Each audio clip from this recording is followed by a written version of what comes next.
Okay, hi, this is Linda Zeck, the Online Communications Specialist at the American Nuclear Society. I want to thank everybody for joining us for today's webinar, Getting to Know Your Division II, Nuclear Criticality Safety Division. Today's presenter is James Bunsen, a Nuclear Criticality Safety Analyst at Los Alamos National Lab. You can feel free, as James just said, to ask questions in the Q&A section of the webpage that you are seeing in front of you, and then we will get to the questions as time allows.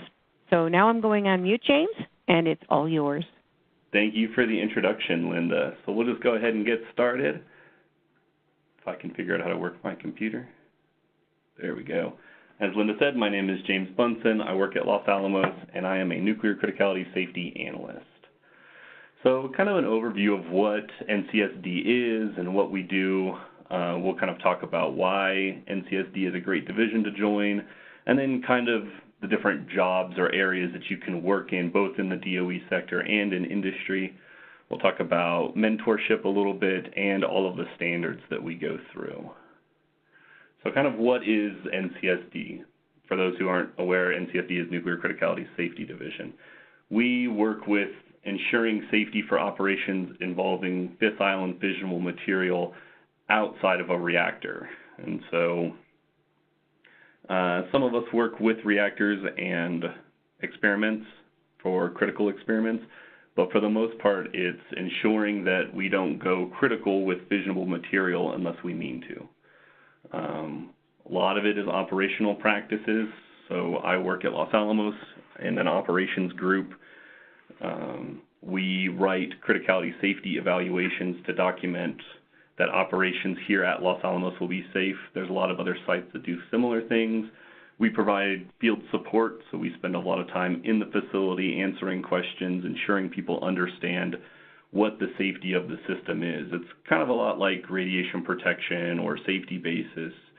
You spend a lot of time with your operations groups and a lot of time interacting with people to ensure that they're safe. Code development is a large part of nuclear criticality safety. We run code a lot, whether it's MCMP, scale, or even COG, when we do our analysis to make sure that operations will be safe from a nuclear criticality safety standpoint. So code development's really big. There's always new stuff coming out and new ways to make the codes more efficient. Cross-section measurements, that kind of goes along with code development a little bit. Understanding cross-sections better helps us ensure that operations will be safe, as well as critical experiments and things like that. If we can, we like to do our analysis based off of critical experiments because there's no better way to do it, really. Codes are typically very conservative and kind of time-consuming to run, but if we can point to a critical experiment that's very similar to the operation and say, look, we're way below what this critical experiment says we need to go critical, then our operation will be safe. Some of the objectives of the division from an ANS standpoint is we develop standards. We have approximately 20 active standards at all times. We do a lot of work to keep those up to date, bring in new ones as we need to, get rid of old ones that are no longer applicable, and these standards are what govern our work at all of the sites, whether it's industry or DOE. We all kind of point back to these ANS ANSI standards. We provide mentorship both up and down, so you can be a mentor or get mentorship, which is, I think, to be one of the most beneficial things of NCSD. Is it's a very tight-knit community, a lot of people working back and forth, and to learn what other sites are doing to apply that to your own site can be incredibly useful. We garner experience and best practices, a lot of lessons learned back and forth between the sites. Something might happen at Y12, which is in Oak Ridge, that could affect how we do operations at Los Alamos. And so we talk back and forth very frequently to make sure that we're not repeating the same issues that other people have already repeated. And then we also have a scholarship for students interested in nuclear criticality safety. So why join? As I mentioned earlier, we're a really tight-knit community. We have a very active division. at most conferences. The rooms are filled. We have many sessions, and we sit on a lot of panels, both for YMG, the Young Members Group, and our own division. So we're very friendly back and forth.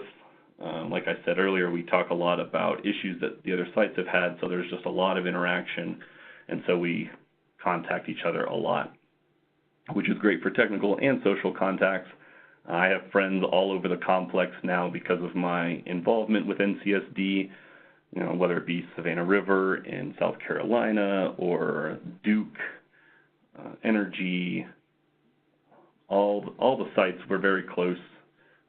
We provide trainings almost every conference and outside of conferences to kind of help new crit safety analysts or people interested in the field, or even people with much experience kind of rekindle some skills and see other sites. Mentorship, as I mentioned earlier, is given and received.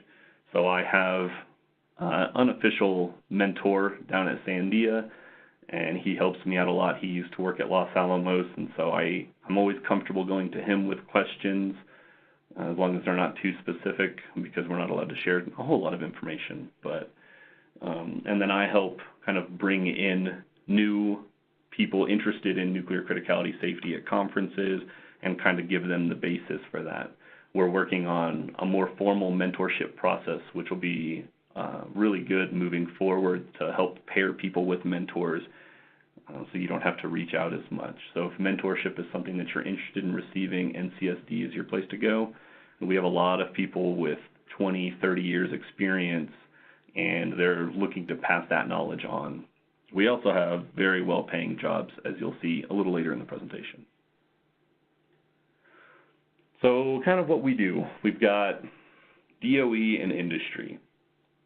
For the most part, DOE is production. We've got production facilities here at Los Alamos. We've got uranium productions at Y12, some fuel reprocessing at Savannah River, and some future plutonium production also at Savannah River. So these are all operations groups that are building, things with fissionable material and fissile material. So you've got people working in glove boxes or hoods, and they have their hands directly on fissile and fissionable material, and we're making sure that they stay safe. So if we ever have what we call a criticality accident, a lot of radiation is released all at once. It's not an explosion. It's a very localized event.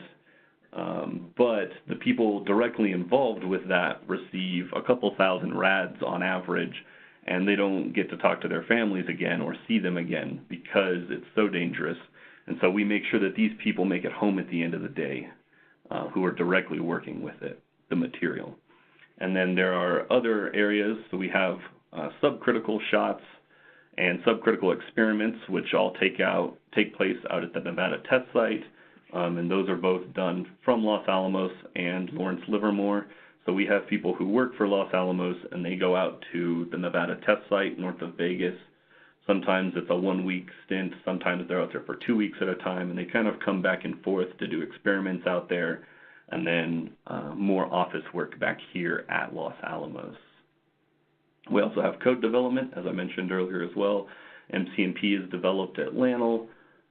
Scale is developed at Oak Ridge National Lab, and COG is used primarily at Lawrence Livermore National Lab, and I know a couple other people throughout the site who use it.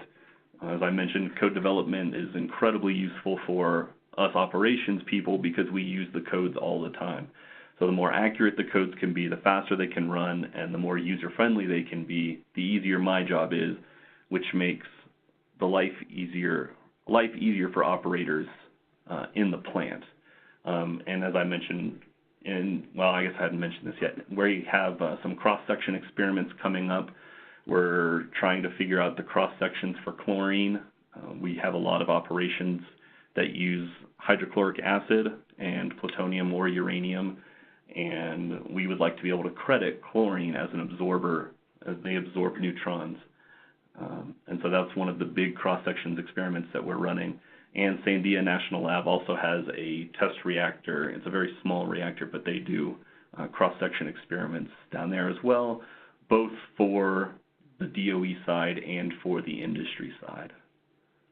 When it comes to industry practice, Again, this is fissile or fissionable material outside of reactors. So this is everything before the fuel goes into the reactor and everything after it comes out of. So fuel fabrication, enrichment, things like that are all nuclear criticality safety. So we are governed under ANSI 8, and reactors and things like that are governed under ANSI 1. And so once you transition from not in the reactor into the reactor, it's no longer nuclear criticality safety space, but we do work very closely with them because the second it comes out of the reactor, it's our space again. So used fuel pools and fuel storage casks also fall into that.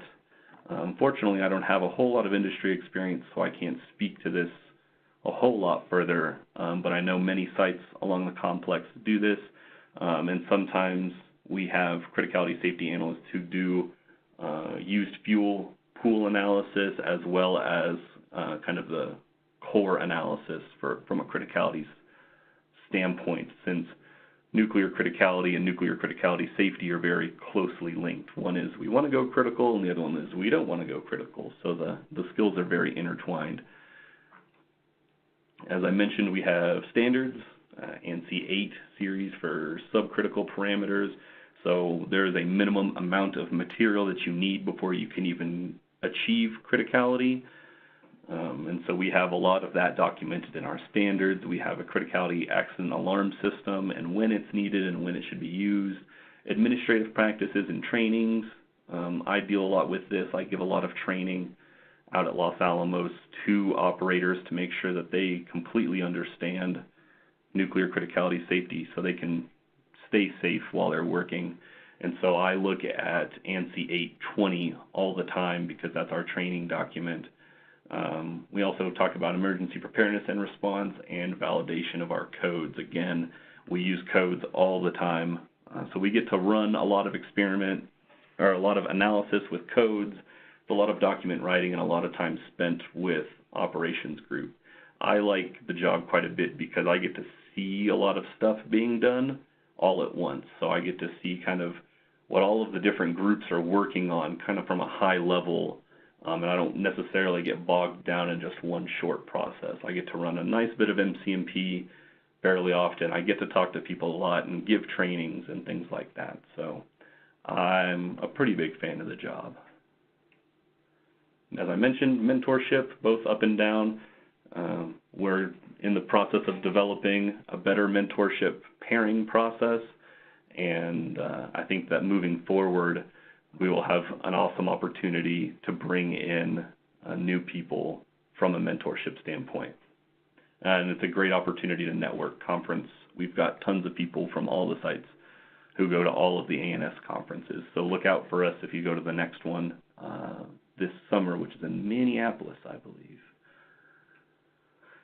Last but not least, I mentioned the pay is pretty good. So this red line is the average pay of nuclear criticality safety analysts versus other engineering fields. And you can see that that line is a decent bit above what normal engineers make. This is largely because nuclear criticality safety is kind of a small field. There's maybe 200-300 criticality safety analysts in the country and not very many more in the world. So it's kind of a niche field. So we get paid a little bit more for that. It does kind of limit where we can work, but that's kind of the nuclear industry in general. So the pay is pretty good, and the work itself is pretty good. That's about all I've got for the presentation. If I haven't had any questions come through, if anybody has any, please let me know. This is my email if you ever need to contact me, or if you would like to contact NCSD for more information, you can go to the link that I've provided here. I'll give that a second to let you guys write that down if you would like to. But other than that, that is all I have for today. James, thank you so much for your time. Of course, Linda. Thank you for organizing.